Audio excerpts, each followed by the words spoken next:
Inch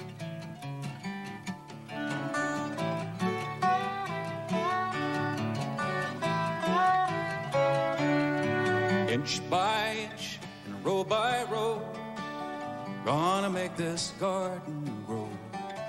All it takes is a rake and a hoe and a piece of fertile ground. And inch by inch and row by row, someone bless these seeds I sow.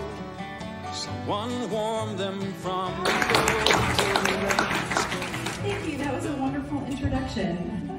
You wrote it. Why cool season gardening? When I moved here, I kind of knew that there were some seasons, but I figured, spring is probably the super popular time. I quickly realized summer, no. I mean, there's some people who do it. I applaud you. But I realized, summer is just not going to work out for most folks.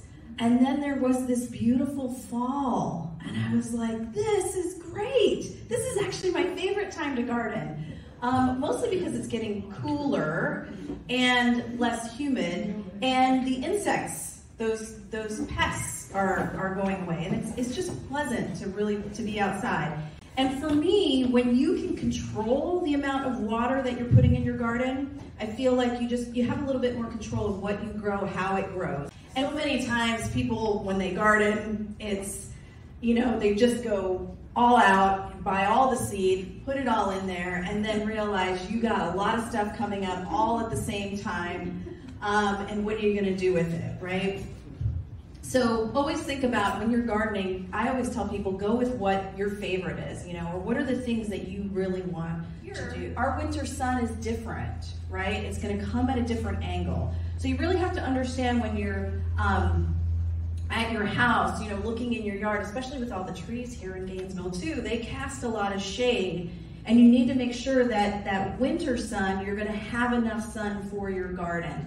You may not be able to plant in the same place that you do your your spring garden, right? You may have to shift it a little bit to maximize that sun, succession type of planting. That's the way I like to plant. You're not putting all your eggs in one basket, right? And you can play around with the time interval. So let's say you want to experiment. Say, you know what? I think this year it's going to be a mild winter, so I'm going to start early, right? And so you plant those things early and you experiment to see if that works, or maybe you experiment with planting a little bit later than usual. Just remember that for some of these, like your collards, some of your cauliflower or your broccoli, especially in the square foot garden, they're gonna get big. So even though they're starting off small, don't put them all close together. Give them that full 1 foot by 1 foot square, because they're gonna need that whole square. A lot of times what we see is that people will jam those all together, and then what happens is they don't develop correctly and they compete with one another, and then you don't get that good development of the broccoli head or the flower head. There's also some other cool broccolis that I guess they're kind of like broccolinis. They have a looser flower head, right? They're becoming very popular because they're more they're slow to bolt. They're not going to, they're going to be able to develop into like little broccolis that you can eat, and you don't have to wait for that full broccoli head to develop. Really direct type of seed, if anybody saw that. So typically big seeds, I direct seed because the seeds are big. When you have little tiny seeds, it's really hard to count out the seeds and make sure that you're only doing, 1 to 2 per spot. So smaller seeds I tend to do as a transplant unless I know that those roots are sensitive and they don't want to be disturbed. The time of year too, how long is it going to take to harvest? I find it just easier to do transplants most of the time because they're going to become whatever they need to become faster than if you're doing it from seed. Herbs you can grow year round as well. So some of them that do really well in the wintertime are rosemary. A lot of those Mediterranean ones, right? They don't mind kind of these drier temperatures. Actually, they prefer it. They don't like our humid, hot summers, right? They're gonna like it cooler and drier because that's how, the native systems that they come from.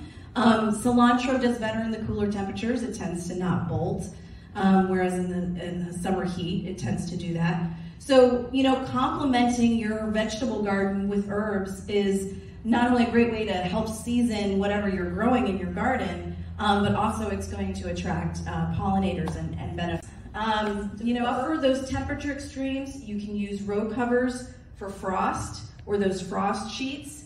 Just remember, when you're using a frost cover, you need it to go all the way to the ground. The idea is that it's going to trap the heat and the moisture that's released from the plant. It's trapping it in there, creating like a little greenhouse effect.